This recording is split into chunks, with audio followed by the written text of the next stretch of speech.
Theorem है the union of an arbitrary family of open set is open। यानी अगर आप ओपन सेट का एक परिवार इकट्ठा कर लो और उस परिवार में आप जो मर्जी चिंता मत करो उनका आप इंटरसेक्शन का यूनियन निकालो तो वो यूनियन भी क्या बनेगा, ओपन सेट ही बनेगा।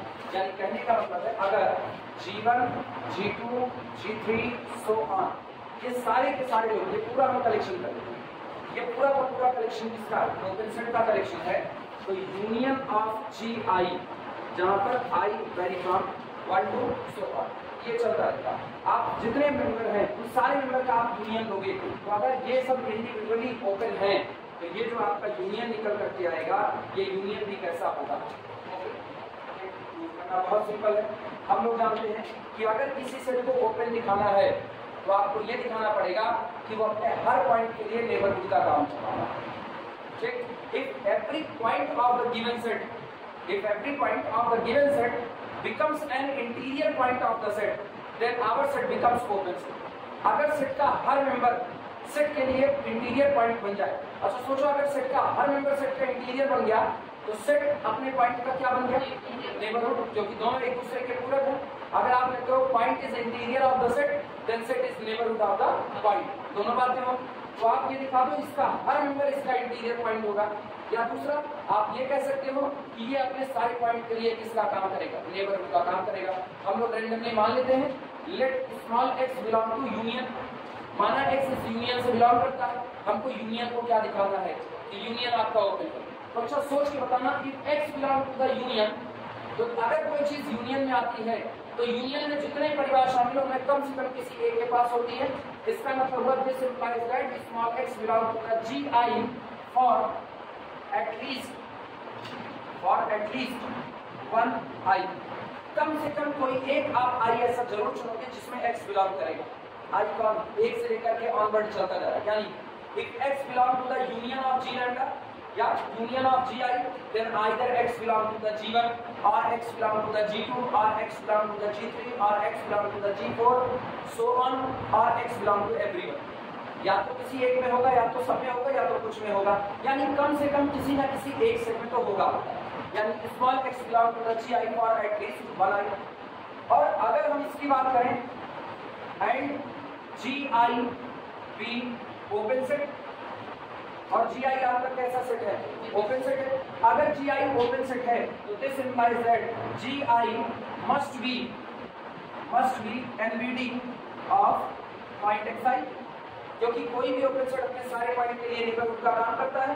इसका मतलब ये चुना गया सेट GI भी इस x के लिए इस x के लिए किसका काम करेगा, नेबरहुड का काम करेगा। और हम लोग थ्योरम पढ़े if capital M be the neighborhood of x then every superset of M is also neighborhood of x। और हम लोग जानते हैं and GI be the subset of union of GI, और ये जो GI है ये इस यूनियन का क्या होगा, सबसेट होगा। इसका मतलब ये हुआ कि this implies that union of GI is also NBD of small x। यानी आपका यूनियन भी चुने गए पॉइंट x के लिए किसका काम करेगा, नेबरहुड का। अब ये बताना है x आपने कैसा पॉइंट चुना, पर्टिकुलर या जनरल पॉइंट चुना था। इसका मतलब आप कोई भी पॉइंट लोगे यूनियन ऑफ GI उसके लिए किसका काम करेगा, नेबरहुड का। जबकि आपने सारे पॉइंट के लिए नेबरहुड का काम करा है तो ये सेट आपका कैसा होगा। बस इतनी ही बात पूरे परिवार के लिए कहने का मतलब है। जब आप यूनियन को पूरे परिवार पर थोपना चाहते हो तो पहले उसको परिवार के किसी एक मेंबर पर थोपो, और जब वो परिवार का एक मेंबर उस बात को मान लेगा तो यूनियन ऑलरेडी उस बात को मान लेगा। इंटरसेक्शन क्या चाहता है, इंटरसेक्शन चाहता है कि सब लोग एक बात पर सहमत हो, इसलिए वहां पर बवाल होगा।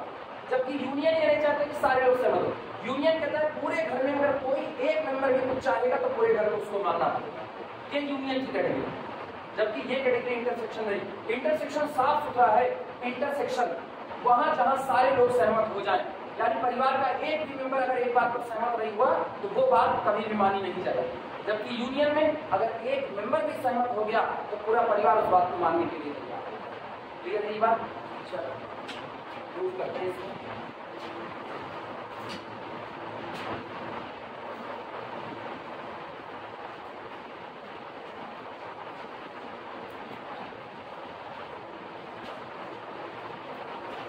यूनियन और इंटरसेक्शन का जो व्यावहारिक क्या है ना वो यही कि आपका परिवार आपकी बात को मान रहा है सिर्फ उतना ही है, या आपका परिवार आपकी उन बातों को मान रहा है जिसको सारा परिवार मान रहा है? आपका परिवार किस बात को मान रहा है? मेन ये हम हैं, मेरी बीवी है, बाकी लोग हैं परिवार में। अगर मेरा परिवार ये कहे कि हम कोई बात कह रहे हैं और कोई एक भी मेंबर अगर कह दिया नहीं ये होने वाला नहीं है, तो इसका मतलब अब हम किसकी तलाश कर रहे हैं? यूनियन या इंटरसेक्शन? इंटरसेक्शन की तलाश कर रहे हैं। लेकिन अगर यही चीज हम कुछ कहें और पूरा परिवार साथ में खड़ा हो, तो अब बात किसकी आ चुकी है?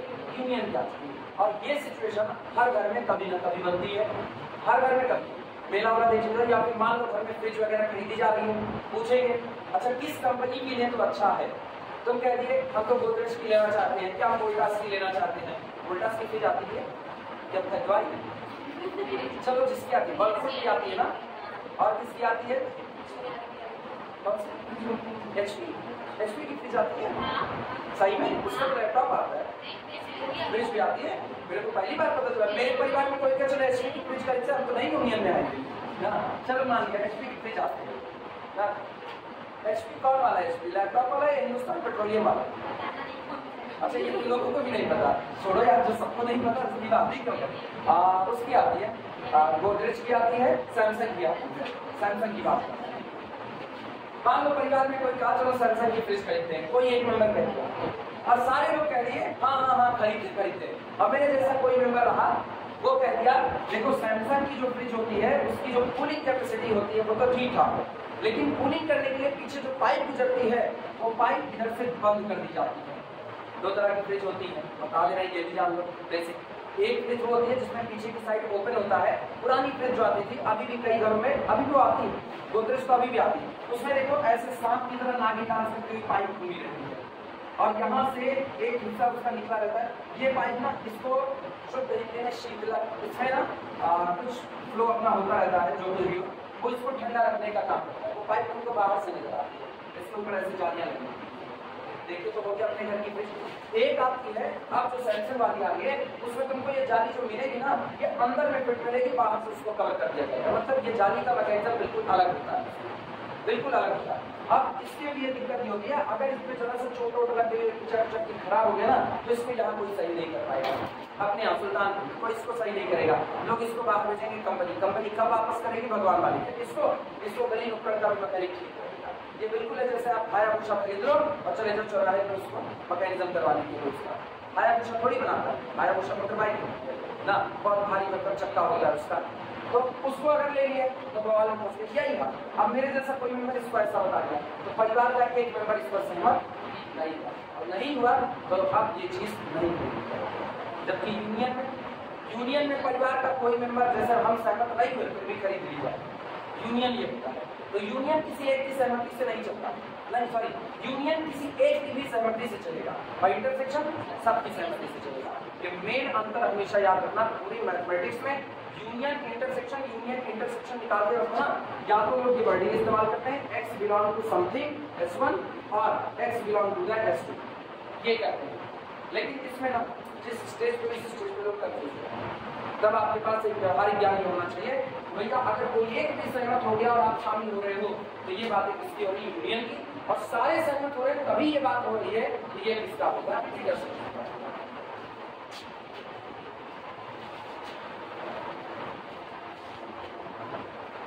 चलो सबसे पहले ओपन सेट का पूरा एक परिवार इकट्ठा कर लेते हैं। देखना, लेट माना capital G be the union of G lambda. Let capital G be the union of G lambda, जहां पर lambda belong to the index set. Index सूचकांक, वो नंबर जो आपको बताइए आप कौन से ओपन सेट की बात कर रहे हो। जैसे हम कहें G1, G2, G3, G4। अब तुम एक बात सोचो, हम लिखे तो G हूँ लेकिन नीचे क्या लगा दो? 1, मतलब ये मेरे लिए पहला ओपन सेट है। हमने G लिखा, नीचे क्या लगाया? 2, मतलब ये मेरे लिए दूसरा ओपन सेट है। ये मेरे लिए तीसरा है, ये मेरे लिए चौथा है। कौन इनको अलग कर रहा है? नीचे लगे हुए नंबर, ये अलग करें। तो इसका मतलब ये नंबर आपको एक इंफॉर्मेशन दे रहे हैं। इंफॉर्मेशन ये कि भैया आपने इस तरह डिफरेंट ओपन सेट लिए हुए हैं। जब ये आपको एक इंफॉर्मेशन दे रहे हैं तो इसीलिए इनको कहा जाता है सूचना का अंक, यानी कि सूचकांक। कैसे नंबर जो आपको कोई इंफॉर्मेशन दे रहे हैं। तुम्हारा रोल नंबर तुम्हारे लिए क्या है, सूचकांक इंडेक्स। अब ये सब लोग जहां से चुने जाते हैं, क्योंकि अब वो सेट उसको नेचुरल नंबर का सेट नहीं बोलते, उसको इंडेक्स सेट बोलते हैं, है वो नेचुरल नंबर का ही कलेक्शन, लेकिन उसको इसके भी इंडेक्स सेट बोल रहे हैं कि कल को कोई ये कहे कि यार ऐसा कुछ करो ना कि नेचुरल इंडेक्स बना दे। हाँ बिल्कुल, देखो एक ओपन सेट ऐसा बनाओ और दूसरा ओपन सेट तुम ऐसा बनाओ जिसमें जितने मेंबर है वो सब इसके जस्ट नेगेटिव, समझ रहे हो? जैसे हम करें एक सेट तुम ले लो 1 2 3 4, एक सेट के बनाओ, दूसरा सेट बनाओ जिसमें यही लोग हो लेकिन जस्ट नेगेटिव हो, तो वो वाला सेट कौन होगा, -1 -2 -3 -4, ये हो गया। अब ये मेरे ऊपर डिपेंड करता है हम इनको कैसे पहचानेंगे। हम कहेंगे अगर ये सेट जीवन है तो इसको बनाना मेरे लिए बड़ा आसान होगा अगर हम अपने दिमाग में क्राइटेरिया सेट कर ले G-, जो ऊपर होगा उसका जस्ट नेगेटिव नीचे वाले में डाल दो। तो इसका मतलब अब आपके लिए सूचकांक कौन कौन बन गए, 1 और -1, दो लोग बन गए। अच्छा, अगर हम कह रहे हैं कि हमने G2 को लिया है 2 3 4 और हम एक सेट बना रहे हैं -2 -3 और -4, तो इसको पहचानने के लिए मेरे लिए ज्यादा आसान होगा G-2 कर देना। अब मेरे लिए सूचकांक कौन बन चुका है 2 और -2। तो गौर करो इस दौरान जिन नंबर को आप सूचकांक बना रहे हो, इंडेक्स बना रहे हो, वो नंबर आपके आ रहे हैं 1 -1 2 -2 सो ऑन। अब आपका ये इंडेक्स सेट होगा, रिप्रेजेंटेशन ऐसा होगा, ए मत बना बस ऐसे ए का स्ट्रक्चर बना के छोड़ देना, बीच वाले डालना हो गया। ये आपका इंडेक्स सेट कहलाता है। क्या ये नेचुरल नंबर का कलेक्शन है? नहीं। तो इंडेक्स सेट आपके हिसाब से बदल सकता है, आप उसको जैसा चाहो वैसा कर सकते।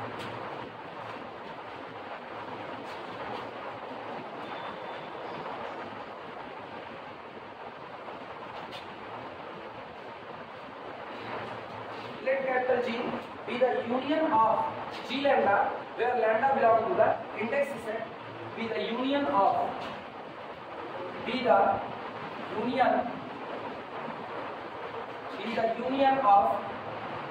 an arbitrary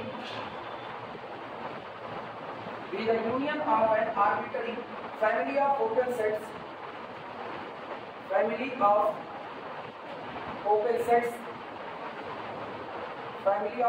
sets in real number set capital R। माना ये पूरा का पूरा जो यूनियन ऑफ जी लैम्डा है ये जो नहीं है, ये यूनियन है उन परिवार का जो परिवार किसका है, ओपन सेट का परिवार। रियल नंबर की दुनिया में जो मर्जी वो ओपन सेट लेकर के आओ और उसका यूनियन कर दो, तो पूरा यूनियन आपका कौन बन गया, कैपिटल जी बन चुका है। क्लियर है?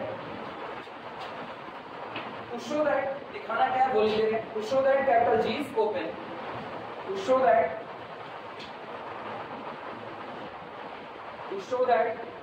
capital G is open, हमें दिखाना ये है कि ये लिया गया सेट कैपिटल G मेरा कैसा होगा, ओपन होगा। चलो एक पॉइंट को चुनते हैं।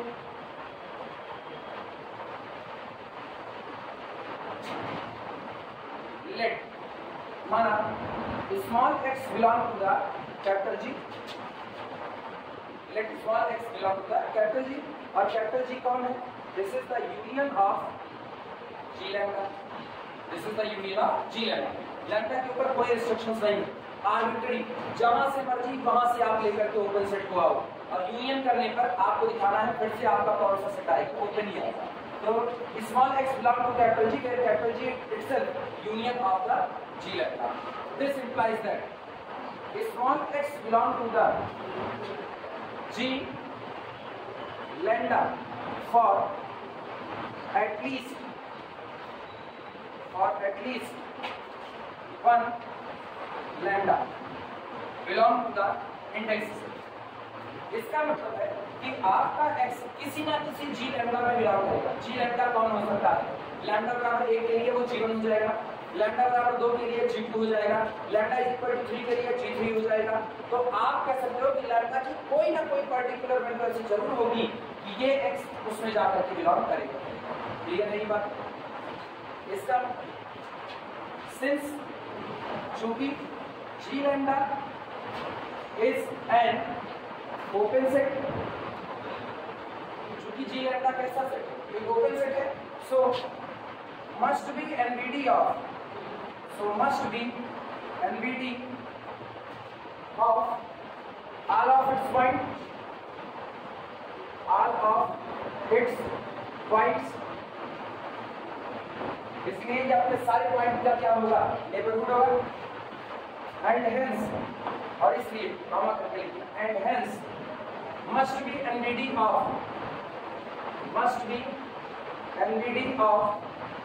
स्मॉल एक्स, और इसलिए ये जी लैम्डा हर हाल में नेबरहुड होगा किसका, स्मॉल एक्स का। थ्योरम इस्तेमाल करो। Now every superset of G lambda must be the neighbourhood of small x. Now every superset of G lambda must be neighborhood of small x, that is union of G lambda ऐसे लिखा देना, superset of G lambda, union of G lambda which is the superset of G lambda is NBD of small x। गलत लिख दिए कहाँ गया, अच्छा case लिख दिया, अरे सेंस वो बेचारा n भाग के मेरा देखो, hence must be NBD of G lambda। कौन ये तुम सही कही, अंग्रेजी नहीं आ रही तो अच्छा सुनो, तुम्हें बहुत ज्यादा नहीं आता, आपको अंग्रेजी नहीं आती, हम जो भाषा लिखेंगे उनको नहीं आएगी, पढ़ के बताओ, पढ़ के बताओ कौन सी भाषा है, या उर्दू नहीं है, कल रात में एरिया मैथ सिखा करके गए, कौन सा नहीं लिखा, ये लिखा गया इस क्लास में जितने बैठे हैं उल्लू हैं, इस क्लास में जितने बैठे हैं मतलब हम तो समेत, लेकिन हम तो खड़े हैं, बैठे तुम लोग। Union of G lambda is the neighbourhood of small x, यानी ये यूनियन भी स्मॉल एक्स के लिए किसका काम दे गया, नेबरहुड का काम कर गया। और अगर ऐसा होगा तो अब गौर करना, since x be the arbitrary member of union of G lambda, शुरुआत कहां से किए थे, since small x be arbitrary member of union of G lambda, लेकिन यूनियन ऑफ G lambda को क्या कहे, capital G, that is arbitrary member of capital G, that is arbitrary member of capital G. This implies that capital G be neighborhood of all of its point, और अगर कोई set अपने सारे point का neighbourhood बन गया तो उसको फिर क्या कहते हैं, कैपिटल G भी ओपन, इसे हर हाल में ओपन।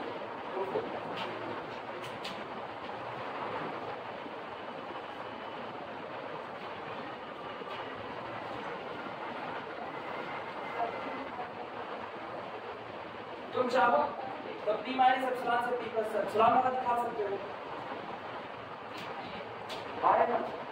इसमें सारी बातें थ्योरेटिकली लिखी, बाहर सारी बातें ना सिंबॉलिकली लिखी, बस इतना ही अंतर आएगा।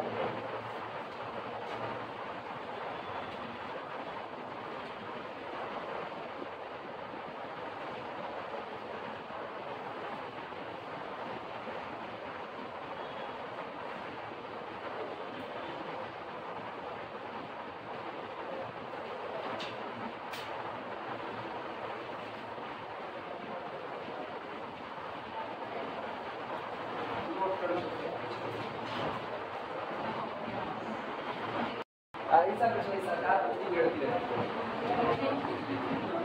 सरकार का कोई भरोसा नहीं, अभी कोई भाई पैदा नहीं हो तो मेरे करता नहीं, कोई माई की लानी पैदा नहीं हुई, जितना यूनियन का हो गया। अब इंटरसेक्शन की बात करते हैं,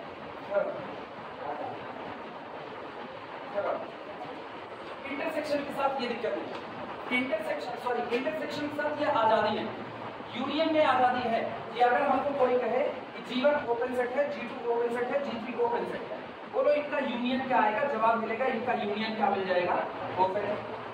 सामने वाले इसमें और आगे कहते लो हम एक G4 लेते हैं, एक हम G5 लेते हैं और इस बार हम कहते हैं G2 का, G4 का और G1 का यूनियन कीजिए, क्या आएगा, जवाब फिर होगा ओपन है। ठीक, अब तक तो सही, लेकिन जब बात इंटरसेक्शन क्या है, अच्छा दूसरा वाला क्या किया ना, इसको इनफाइनाइट टाइम्स कर दिया, तो यूनियन लगाते जाओ सब जगह पर और ये खत्म नहीं होगा, यूनियन इनफाइनाइट टाइम्स, तो एक दो नहीं कितने आपके पास कितने ओपन सेट आ गए और आप सबका यूनियन लोगे तब तक यू क्या बना रहेगा, ओपन। मतलब यूनियन ओपन की प्रॉपर्टी को प्रिजर्व करता है। अगर आप यूनियन लेते हो तो arbitrary union must preserve the property of open set, arbitrary union इसको प्रिजर्व करेगा लेकिन आर्बिट्री इंटरसेक्शन नहीं करेगा। अगर कोई आपसे कहा G1 open set, G2 open set, तो दोनों का इंटरसेक्शन जवाब होगा open set. G1 G2 open set, G3 open set, इनका इंटरसेक्शन तीनों का जवाब होगा ओपन सेट। G4 ओपन है, G4 ओपन, ये सारे ओपन हैं तो इनका इंटरसेक्शन भी क्या होगा, ओपन। अगर तुम ये इंटरसेक्शन ऐसे लगाते चले जाओ इस तरीके से, लेकिन लास्ट में कहीं पर स्टॉपेज नजर आ रहा है, कहीं पर लास्ट में स्टॉपेज नजर आ रहा है, तो इसका मतलब कि पूरा इंटरसेक्शन आपका क्या निकल करके आएगा, ओपन। लेकिन अगर ये स्टॉपेज ना मिले, ये ऐसे ही ऑनवर्ड चलता रहे, कितनी बार, इनफाइनाइट टाइम चलता रहे, अब ये ओपन आई, ये कोई जरूरी नहीं है। एग्जांपल तुम्हारे हाथ में मौजूद है, every open interval must be the open set, proof कर चुके हैं। दुनिया में जितने ओपन इंटरवल होते हैं वो सारे कैसे होते हैं, ओपन सेट, इवन पाई इंक्लूड कर दो तब सारे ओपन सेट। अब ये बताना रियल नंबर की ये लाइन है, रियल नंबर की लाइन पर ये हमने इंटरवल काटा -1/8, सबसे पहले n = 1, n = 1 लेने पर कहाँ है, -1, इधर कहाँ गए, +1, लेकिन ना तो -1 चुना गया ना तो +1। अभी ये ओपन सेट है। अब आप एक काम करो, n बराबर 2, तो सोचो पहला नंबर आया -1 से लेकर के +1, इंटरसेक्शन -1/2 से लेकर के +1/2, यानी -1/2 +1/2, बोलो दोनों का इंटरसेक्शन कौन आएगा, ये आपका हुआ G1 और ये अंदर वाला आपका हुआ G2। G1 इंटरसेक्शन G2 छोटा वाला हिस्सा आएगा। अब की बार -1/3 +1/3 G3। अब इसको भी इंटरसेक्शन में डाल दिया, अभी भी ओपन आ रहा है। सोचो G1 intersection G2 intersection G3, अभी भी आपका ओपन रिजर्व है, लेकिन हम कह रहे हैं ऑनवर्ड अप बढ़ा दो इसको, नॉन स्टॉप ऐसे चलते जाओ, यानी n approaches to the infinity. अब बोलो इंटरसेक्शन क्या है, सिंगलटन जीरो, और एक फाइनाइट सेट कभी भी ओपन नहीं। दिक्कत आ रही कि नहीं आ? इसका मतलब अगर आप इंटरसेक्शन की बात कर रहे हो तो finite intersection of open set is open, but arbitrary intersection of open set need not be open. मनचाहा अगर आप इंटरसेक्शन करोगे तो ओपन आइस की कोई गारंटी नहीं है, आ भी सकता है और नहीं भी आ सकता। क्लियर नहीं बात? छात्र ऐसा ही काउंटेबल अनकाउंटेबल ना, किसमें, Cartesian product n1 cross n2 countable, sorry natural number n cross natural number n countable, n cross n cross n countable, n cross n cross n cross n countable. लेकिन अगर ऐसे ही चलते चले गए तो uncountable. 2 to the power alpha याद है? जो लोग काउंटेबल नहीं पढ़े वो लोग बिल्कुल इस बात पर ध्यान नहीं देंगे कि हम लोग ऐसे पढ़ रहे हैं।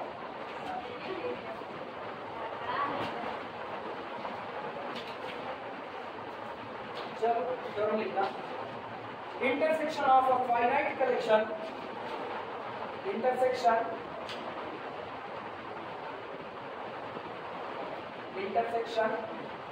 Of a finite collection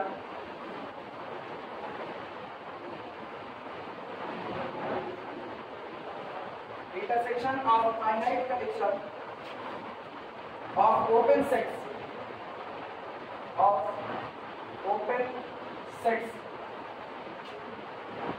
is again open sets,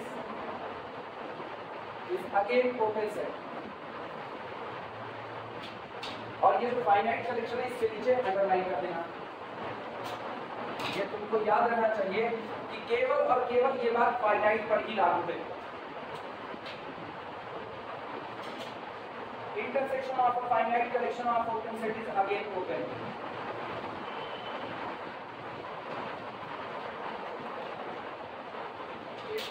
या हम लोग एप्सिलॉन का इस्तेमाल करें, या मेरी मजबूरी है एप्सिलॉन का इस्तेमाल करें।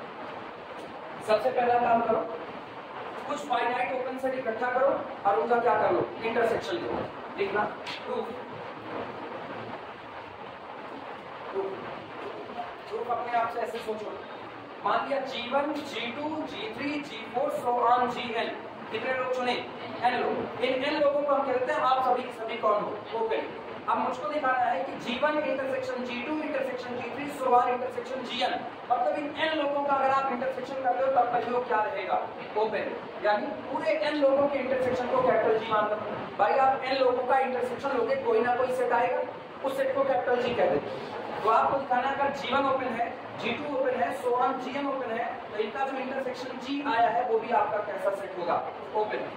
यही आपको दिखाना। और ओपन दिखाने में क्या दिखाना पड़ता है, ये अपने सारे पॉइंट के लिए किसका काम करेगा, नेबरहुड का काम करेगा। प्रूफ में लेट माना capital G is equal to intersection of Gi where I vary from 1 to n। मान लिया कैपिटल G इंटरसेक्शन है Gi का, जहां I 1 से लेके कहां तक वेरी करता है, n तक। यानी ये G1 का, G2 का, G3 का और Gn का इंटरसेक्शन है।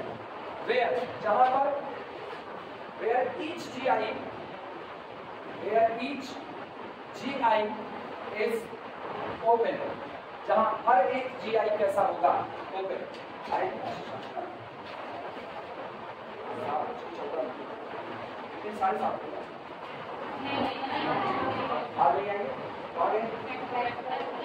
आज किसका, तुम लोगों का कितने बजे,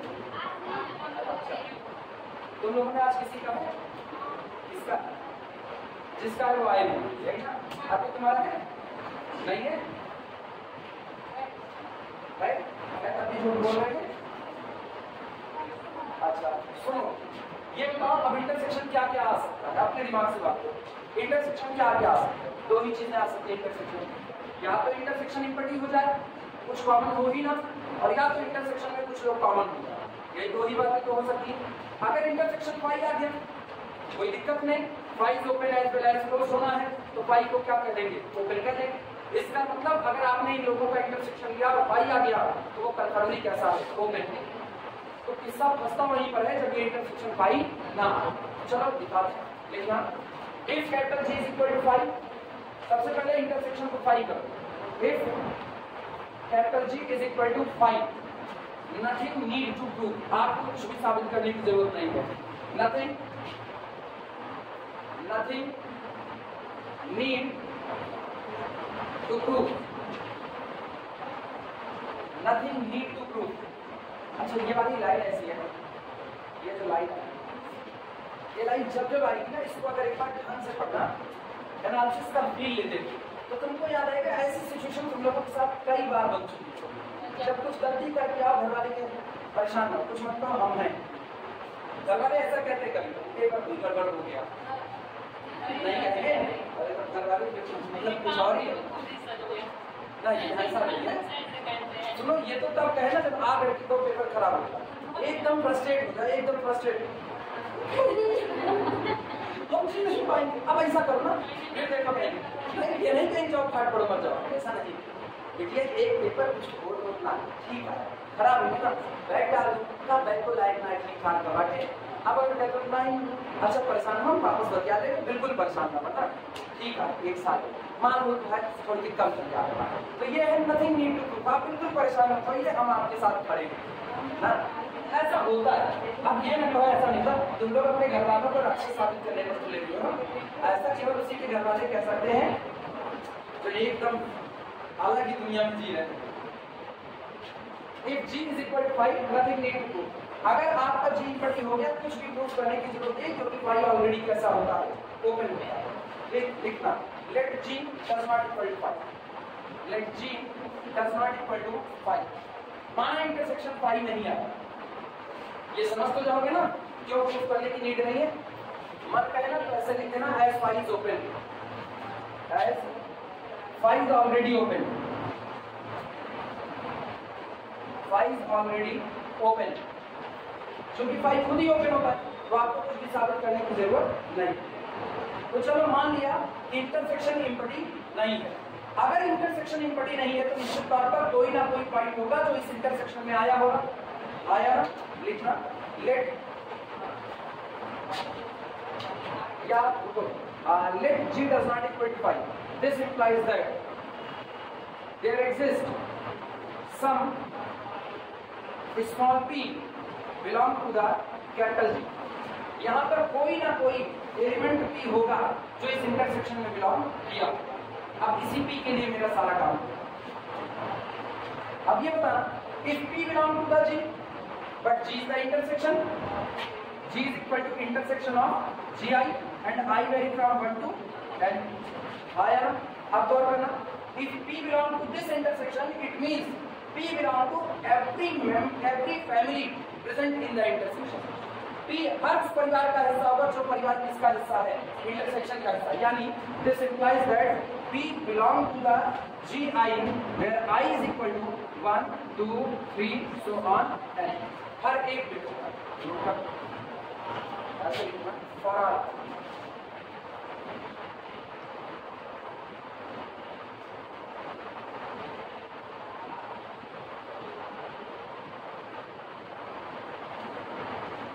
ये लिख लो, इसके बाद वाली बात समझाएं।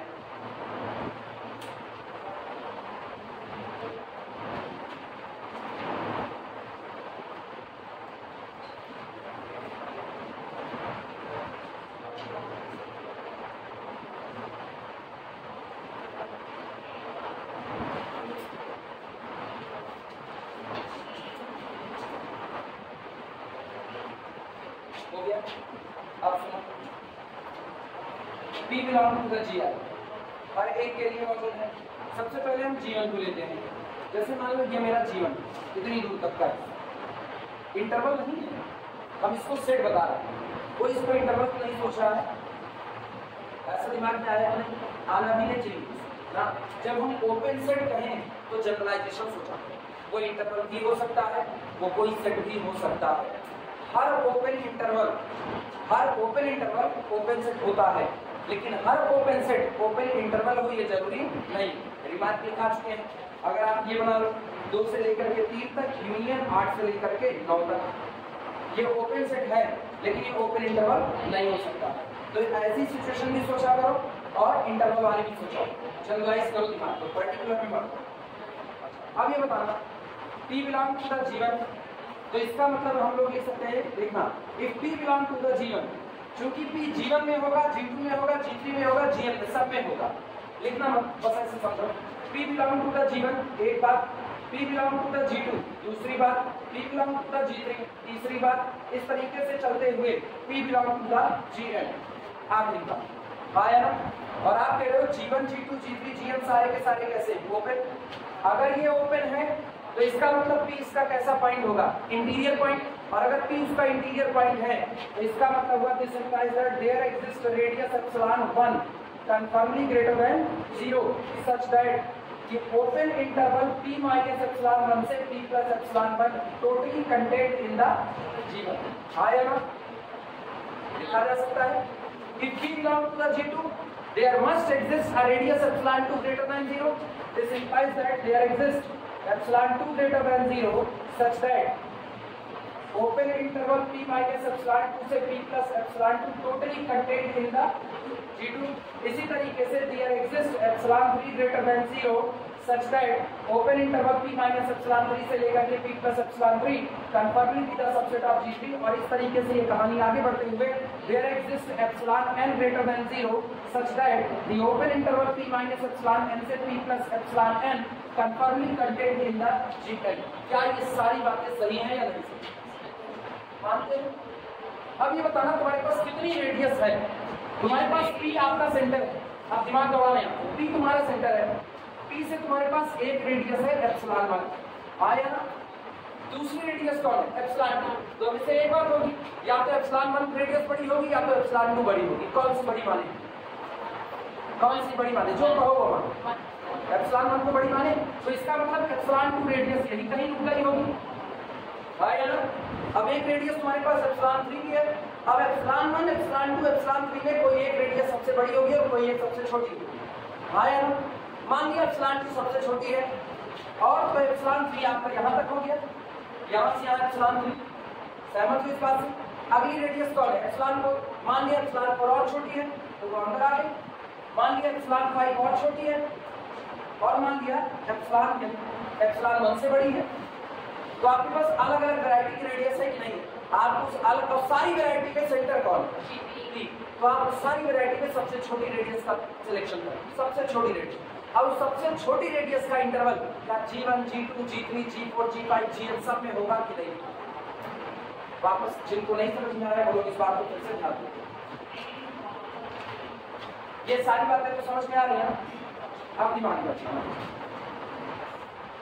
हम एक सर्किल पर बना रहे हैं, इंटरवल बाद में कर देंगे, सर्किल पर बना। सेंटर कौन है? P। पहली रेडियस आपके पास एप्सिलॉन 1 है। चलो मान लिया ये इतनी दूरी एप्सिलॉन 1 रेडियस का सर्किल है, ठीक?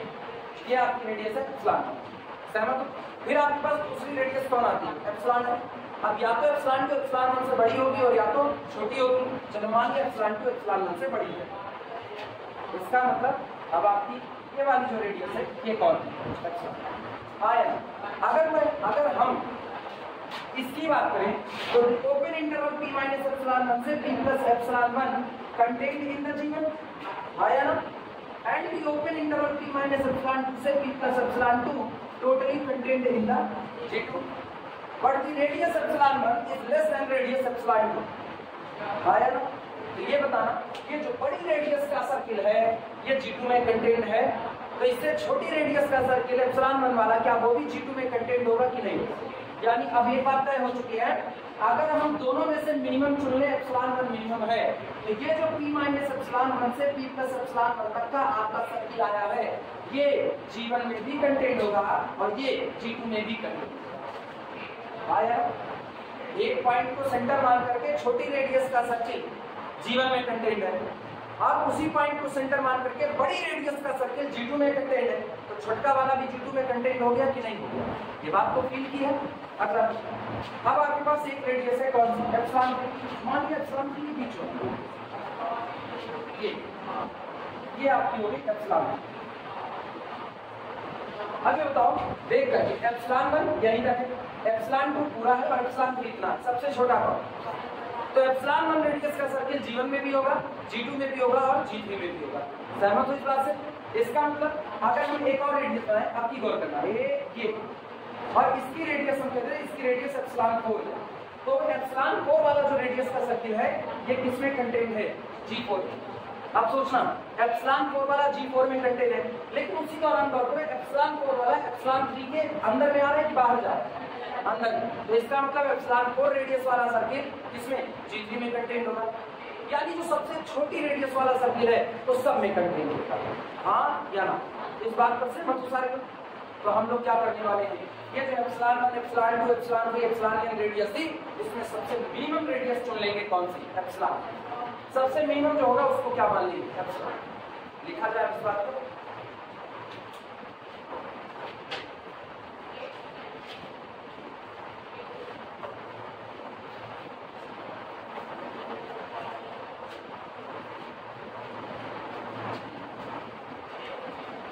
जिनको अभी नहीं समझ आ रहा है जितने वक्त देखना फिर समझना।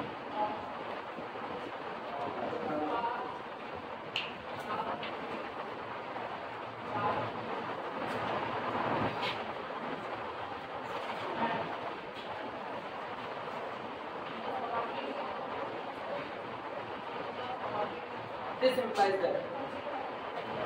implies that सुनो P belongs to GI कर जनरलाइज कर एक ही बार में सारा लिख देंगे। P belong to GI और अगर P belong to GI है हाँ एंड GI भी ओपन सेट, और ये जो GI हमने चुना ये GI आपका कैसा सेट है? ओपन सेट है। implies that GI the NBT of point small p। ये GI मेरे दिए गए पॉइंट स्मॉल p के लिए किसका काम करेगा? नेबरहुड का काम। और अगर वो नेबरहुड का काम कर रहा है तो दिस इंप्लाइज दैट, इसका मतलब हुआ there exist epsilon I greater than 0 such that कि p contained in the open interval p minus epsilon I से p plus epsilon I and this interval totally contained in the GI। आया ना? इसके लिए for all I is equal to 1 2 3 so on। और आपने एक बार में सबके लिए लिख दिया।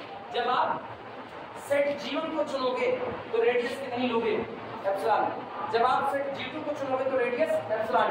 अब एप्सिलॉन 1 एप्सिलॉन 2 बराबर भी हो सकते हैं और बड़े छोटे भी हो सकते हैं, कुछ भी हो सकता है। जब आप सेट G3 चुनोगे तो आप रेडियस क्या लोगे? एप्सिलॉन की। हमें अलग अलग सेट के लिए अलग अलग रेडियस को असाइन कर दिया, लेकिन ये जरूरी नहीं है कि ये सारी रेडियस लेंथ में डिफरेंट हो। ये बराबर भी हो सकती है, कुछ बड़ी छोटी भी हो सकती है, कुछ भी हो सकता है। सिंपल दे दिए बस। आई बात समझ में? नोट करो।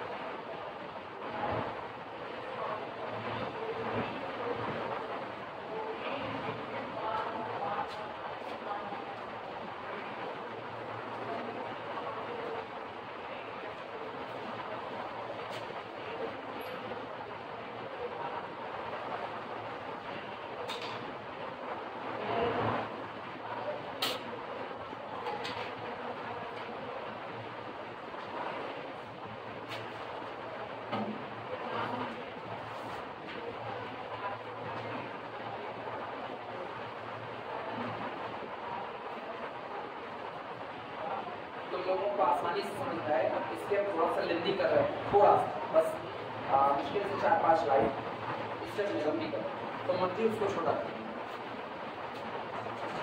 बस मेरे साथ देखो कैसे लिख रहे हैं बोलिए। ये सब हो गया है, ये सब हो गया। अब देखो टेक, अब हम लेते हैं take epsilon is equal to minimum of epsilon 1 epsilon 2 epsilon 3 so on epsilon n। आपने टोटल n रेडियस चुनी, epsilon 1 epsilon 2 epsilon 3 epsilon n। इनमें से जो सबसे छोटी रेडियस है उसको आप क्या मान लो? एप्सिलॉन 1। आप दिमाग बैठाना, सबसे छोटी रेडियस को आपने क्या माना है? एप्सिलॉन। तो इसका मतलब हुआ देन तब आप एक बार बड़े आराम से लिख सकते हो, देखते रहना और समझते रहना क्या ये बात सही है। The open interval p minus epsilon, या ऐसे लिखते हैं P belong to the open interval p minus epsilon से p plus epsilon and this be the subset or equal set of p minus epsilon 1 से लेकर के p plus epsilon 1। हाँ या ना? epsilon 1 epsilon 2 epsilon 3 epsilon n में जो छोटा है उसको हमने epsilon मान लिया। तो जब आप p को सेंटर मान रहे हो और रेडियस आप epsilon ले रहे हो सबसे छोटी वाली, मान लो अगर एप्सिलॉन 1 रेडियस बड़ी होती तो p से एप्सिलॉन 1 की दूरी ज्यादा तय होती, और आप तो उससे भी छोटा इंटरवल बना रहे हो। छोटा वाला इंटरवल बढ़के में कंटेंट हो गया कि नहीं हो गया? जिनको ऐसे ना विजुलाइज हो वो इसमें फिगर पे देखिए। ये आपका सेंटर p है, ठीक।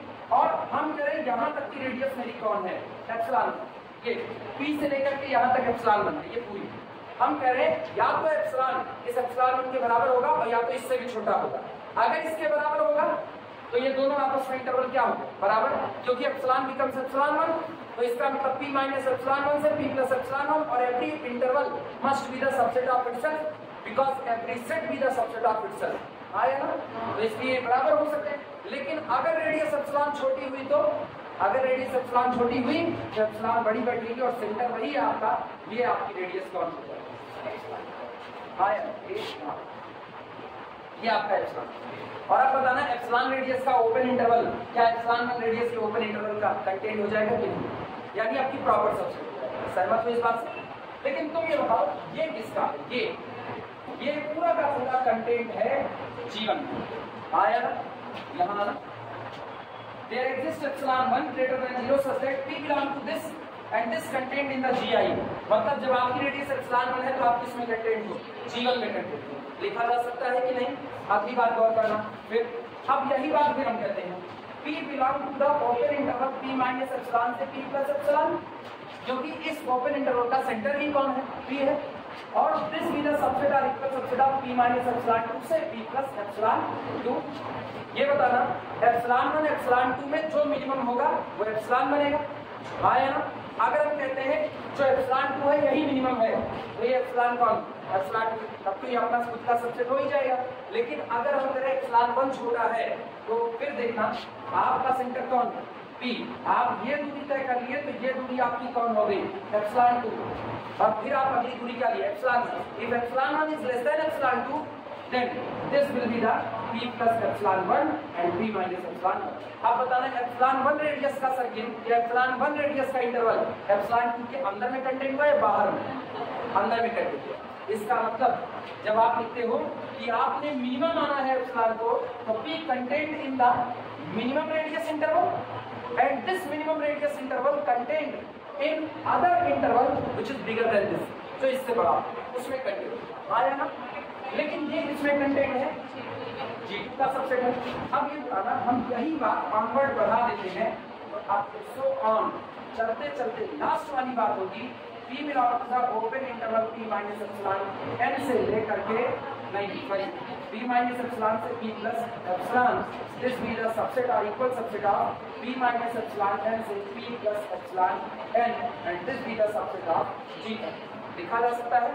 अब गौर से सुना, हम लोग एक काम करेंगे, इधर लेफ्ट का लेफ्ट इंटरसेक्शन और राइट का राइट इंटरसेक्शन। तो सोचो तुमको मिला क्या? बीच वाले को भूल जाओ, इनको भूल जाओ, तुमको मिलता है P बिलोंग टू इनका इंटरसेक्शन यही खुद, क्योंकि आप same A intersection A again A, तो इन लोगों का intersection P belong to P minus epsilon से लेकर के P plus epsilon and this be the subset of G1 intersection G2 intersection G3 यानी इंटरसेक्शन G लैम्डा या intersection G I and I vary from 1 to n। सही है गलत? सही है गलत? अब आप सुनो, चले कहां से फिर वो देखना। तुम चले हुए थे P बिलोंग टू दिस, क्या से चले थे?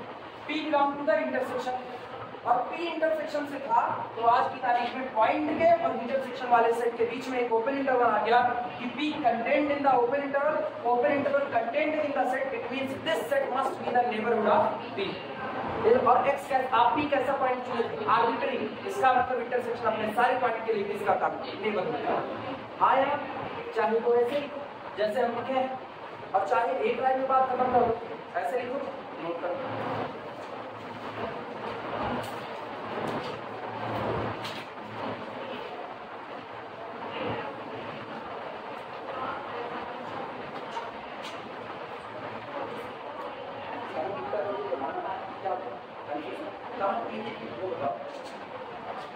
तो बस इसके बाद से यहाँ से शुरुआत करें।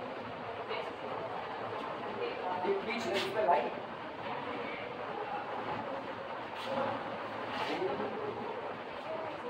सीधी लाइन बनाए,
लाइन अगर लिखना चाहे ना तो यहाँ पर जब मान लिए तो आप हम लोग केवल और केवल एक लाइन लिखते हैं P belong to open interval P minus epsilon से P plus epsilon and this be the subset of P minus epsilon I से P plus epsilon I and this be the subset of G। अगर तुमको समझ है तो एक ही line ये इतना लिखने की नीड है।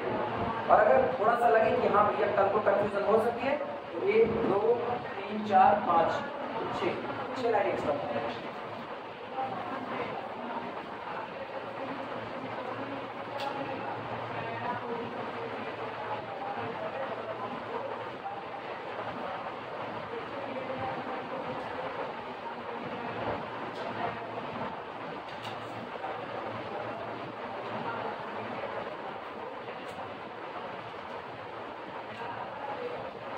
आखिरी लाइन देख लेना।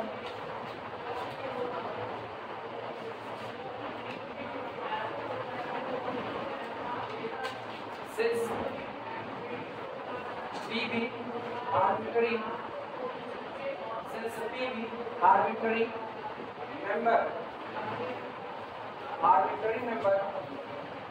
of intersection of GI, I carry from 1 to n, that is of capital G। चूंकि ये इस बात की जो आपने चुना ये कैपिटल G का कैसा मेंबर था, आर्बिट्ररी मेंबर था। इसका मतलब this implies that capital G must be NBD of all of its points, और जो सेट अपने सारे पॉइंट के लिए नेबरहुड बन जाए वो सेट क्या बन चुका है। Open implies that capital G be an open set means finite intersection of open set is again open। Proof हो चुका है। finite intersection of open set is again open, ये बात सब अब दिखाने के है। arbitrary intersection of open set need not be open। Actually यही थ्योरम ऑलरेडी हो चुकी है किसी और नेबरहुड के नाम। arbitrary union of neighborhood of a point is again neighborhood of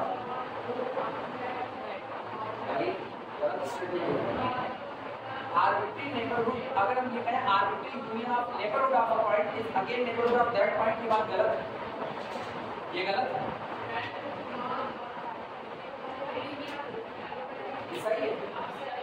arbitrary union, अच्छा हाँ यूनियन बोल रहे हैं अपने को, इंटरसेक्शन सब अच्छा बोल यूनियन रहे हैं सोच इंटरसेक्शन है, अरे पकड़ा गया सही वो मंजिल जाएगा। Arbitrary union of a point is again neighbourhood of that, फिर उल्टा अब ये arbitrary union of a point कर दिए, sorry arbitrary union of neighbourhood of a point is again neighbourhood of that. किसी पॉइंट के चाहे जितने नेबरहुड हों उनका सबका यूनियन लोगे जो आएगा फिर उस सेट के लिए किसका काम करेगा, नेबरहुड का काम। अच्छा बोल दे रहे हैं यूनियन और सोच अपना इंटरसेक्शन, तो हम क्या करें। चल ये निकालो, अगला करें रिमार्क लगाना। रिमार्क में वही बात है कि अगर आप आर्बिट्री इंटरसेक्शन की बात करोगे तो ये बात सही हो, ये कोई जरूरी नहीं है लिखना। Intersection of an infinite collection, intersection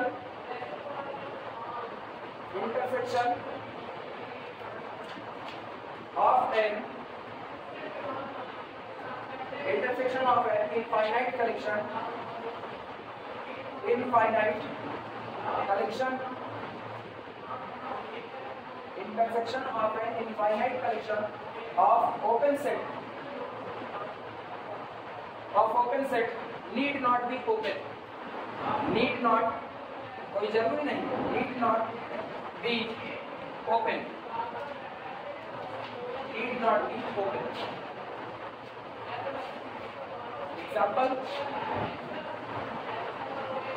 example intersection can vary from 1 to infinity, -1 upon n से लेकर के +1 upon n। इतना इसको लिखा चुके हैं ना, क्या हम लोगों को इसको और कुछ करेंगे, ऐसे ही इंटरसेक्शन ऑफ -1/n से +1/n और n vary from 1 to infinity is equal to only singleton 0, finite set, so never be open, finite set, so never be open, so never be open. ये आपका एक फाइनाइट सेट आया, इसलिए अब ये open होने की कोई जरूरी नहीं।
छोटा सा सवाल है, एक छोटा सा, ऐसे सोच करके जवाब देते जाना।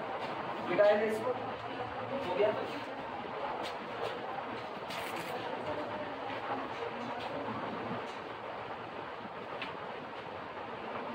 ये बताओ, प्रॉब्लम देखना, प्रॉब्लम देखना। Give an example of, give an example of, give an example of। पहला चार चीजें लिख रहे हैं, आपको चारों का वन बाई वन एक एक एग्जाम्पल देना है, बहुत आसान है। पहला जो है वो लिखना an open set which is not an open interval, an open set which is not an open interval. सबसे पहला एग्जांपल दीजिए एक ओपन सेट का, लेकिन ख्याल रहे वो केवल और केवल ओपन सेट रहे, ओपन इंटरवल ना हो। दूसरा, second, N interval which is an open set, N interval which is an open set. एक इंटरवल का एग्जांपल दीजिए जो कौन हो, ओपन सेट हो, आसान हो। तीसरा, N interval which is not an open set, N interval which is not an open set, which is not an open set. और चौथा last,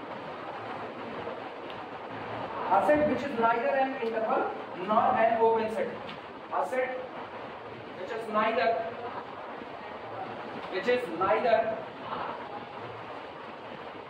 an open interval nor an open set। एक set जो ना तो open interval है और ना तो एक ओपन सेट। ये चार एग्जांपल आपको देने हैं।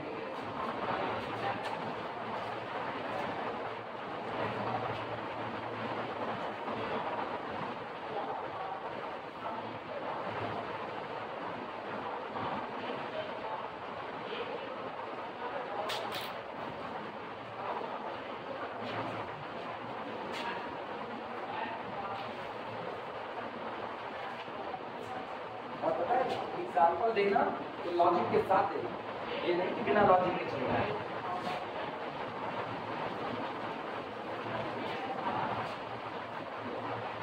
सबसे पहला इसी थ्योरम का इस्तेमाल करेंगे जो बताए इसी थ्योरम का। पहला कह रहे हैं N open set which is not an open interval.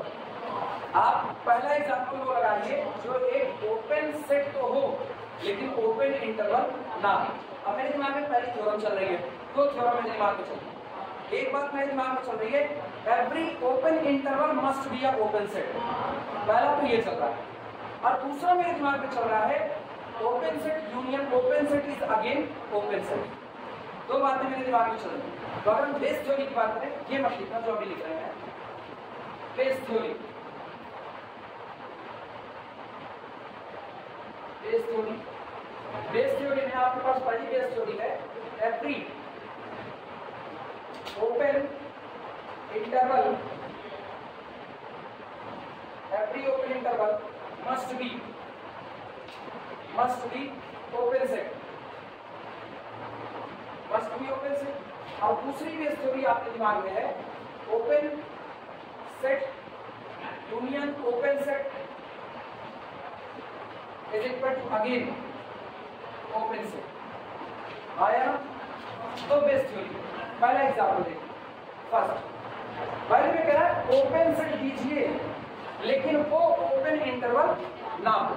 तो चलो एक काम करते हैं ना, दो ओपन सेट के यूनियन में ऐसी चीजें रखते हैं कि वो इंटरवल ना बनने पाए। मुझको पता है अगर आप एक लाइन से दूसरे लाइन तक, एक पॉइंट से रियल नंबर की लाइन पर एक पॉइंट से दूसरे पॉइंट तक जाते वक्त बीच में ब्रेकेज दे दो तो अब वो आपका इंटरवल नहीं रह जाता है। बस यही मेरा एग्जाम्पल हो जाएगा। पहला लेते हैं 2 से लेकर के 3 तक और यूनियन अगला चले जाते हैं 5 से लेकर के 7 तक। अब पहली वाली बेस थ्योरी में पहला पॉइंट देखना है every open interval must be the open set। क्या ये एक ओपन इंटरवल है? तो ये कैसा सेट हुआ? ओपन। क्या ये ओपन इंटरवल है? कैसा सेट हुआ? ओपन। अब दूसरी बेस थ्योरी कहती है open set union open set is again open set. तो इसका मतलब ये पूरा का पूरा कैसा आ गया? Open set, but it is defected. ये टूटा हुआ कहां से कहां तक? 3 से 5 तक जाने में आपने कुछ नहीं चुना। रियल नंबर की लाइन पर आप 2 से 3 आ गए, लेकिन इसके बाद आप 5 से 7 चले गए, बीच में आपने कुछ भी चुना नहीं। और जैसे आपने रियल नंबर की लाइन में डिफेक्ट कर दिया, ब्रेक कर दिया, अब वो आपका इंटरवल नहीं रह जाता। क्या इन्हीं दोनों बेस थ्योरी का इस्तेमाल है? तो इसका मतलब this open set but not an open interval, but not an open interval. क्यों ओपन इंटरवल नहीं है? Because it is defected part of real number line, because it is defected part, it is defected part of a real number line। ये real number line का कैसा part है? Defected. आप सुनो, ये तो हम तुमको बता रहे हैं डिफेक्टेड, सामने वाला ना समझ पाए यार डिफेक्टेड का मतलब क्या, सामने वाला ना समझ पाए डिफेक्टेड का मतलब क्या। तो हम लोग क्या कहेंगे?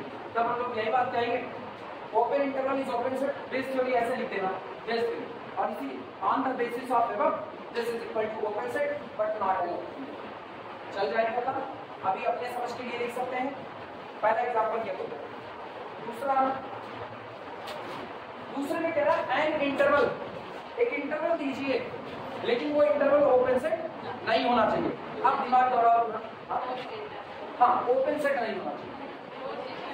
अच्छा विच इज एन ओपन, अच्छा नीचे ऊपर में क्या हुआ यार? Which is not open set, right? An interval which is an open set, any interval, any open interval, sorry any open interval we have open set. Second, take any open interval, take any open interval. हम चाहे तो base theory लिख लें, any open interval, जो मर्जी आप पूछो। तो क्या हमको पर्टिकुलर एग्जांपल लिखने की जरूरत है? जो मर्जी हो, डिवाइन पर से दोनों किनारे सेट कर दो, फाई आएगा, फाई भी है ओपन सेट। तीसरा, an interval which is not open set. अब दिमाग दौड़ाना, क्या नहीं बनना चाहिए? ओपन सेट नहीं बनना चाहिए, लेकिन इंटरवल रहना चाहिए। एक इंटरवल अगर आप चुनते हो तो वो इंटरवल ओपन सेट बन जाता है अगर आपने ओपन इंटरवल चुना। हम ओपन इंटरवल ही ना चुने, इंटरवल चुने, ओपन ना चुने, बस इतना ही। इंटरवल चुनो लेकिन ओपन इंटरवल ना चुनो, तो क्या वो ओपन सेट बन पाएगा? नहीं बनेगा। तो इसका मतलब टेक 3 to 5, क्या ये ओपन इंटरवल है? नहीं है। और अगर ये ओपन इंटरवल नहीं है तो ये ओपन सेट नहीं हो सकता, because open interval implies open set, so not open interval implies not an open set। Confirm हुआ? वो याद है ना? A implies Q, ये याद है? Saturn is there, God is also. Saturn dead, God. राक्षस के मरने से खुदा भी बना.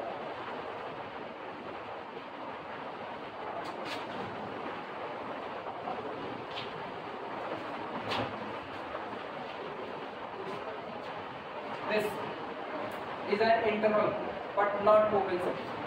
Is an interval, but not an open set. कोई पूछे भैया क्यों नहीं है, कोई पूछे क्यों नहीं, दो रास्ते हैं बताने. पहला रास्ता ये या तो भैया ओपन सेट नहीं, ओपन सेट ओपन इंटरवल नहीं, ओपन इंटरवल होता तो ओपन सेट हो जाता. तो वो कहेगा अच्छा क्या सेमी वाला नहीं हो सकता, तो तुम जवाब देगा सुनो कि अपने सारे पॉइंट का नेबरहुड होगा सिवाय एक को छोड़ के. 3 is not the interior point of that set. 3 is only adherent point of that set, or 3 is only limit point of that set, or 3 is condensation point of that set. आया ना, तीनों में से कुछ भी हो सकता है, आप कुछ भी बोल दो. आप चाहो तो 3 को adherent बोलो, चाहे तो आप 3 को adherent बोलो, चाहे तो आप 3 को लिमिट पॉइंट बोलो, और चाहे तो आप 3 को कंडेंसेशन पॉइंट बोलो. लेकिन उसके बावजूद ये इंटीरियर नहीं हो सकता. अब पहले बताएं इंटीरियर के अपना फंसा हुआ होना चाहिए. ये कॉर्नर पर बैठे हुए एक बाइक पर 4 लोग बैठ करके जा रहे हैं, बीच वाला नहीं गिरेगा, आगे वाला नहीं गिरेगा, वो हैंडल के बीच में है, इसके बीच में, लेकिन जो पीछे वाला है ना उसको पट कर मारो, गाड़ी डिसबैलेंस होगी तो जरूर. तो इसीलिए जो कॉर्नर पर बैठा है उसको खाली पूरे दे देना होता है बस. और अच्छा लास्ट वाला चौथा वाला, चौथे में कह रहा है asset which is neither open interval not an open set. और फाइनाइट के अलावा एक सेट बताओ जो इनफाइनाइट हो, एक सेट बताओ जो इनफाइनाइट, लेकिन ना तो ओपन सेट हो और ना तो ओपन इंटरवल. हाँ रेशनल का हो, इरेशनल का हो. क्या इस बोर्ड पर भी आंसर है, क्या इस बोर्ड पर भी आंसर है? एक सेट जो ओपन इंटरवल भी नहीं है, जो ओपन सेट, यही बात, ये बात एज एवर यही लिख देना एज एवर, और टेक नेचुरल नंबर जो मर्जी को ले लो. अरे जो मर्जी को मतलब सही सलामत. चौथे में यही बात. तुम्हारा उनके नेचुरल को लिख दो, तुम्हारा उनके कोई फाइनाइट सेट लिख दो. एक फाइनाइट सेट भी कभी भी ओपन नहीं हो सकता, फाई को छोड़ दे, फाई को छोड़ दे.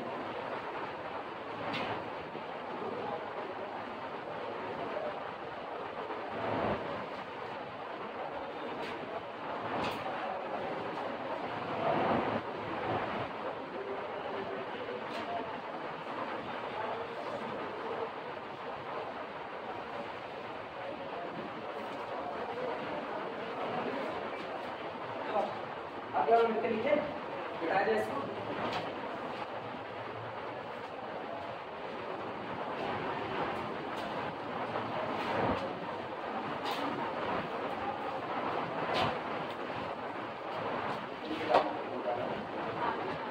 अच्छा इसी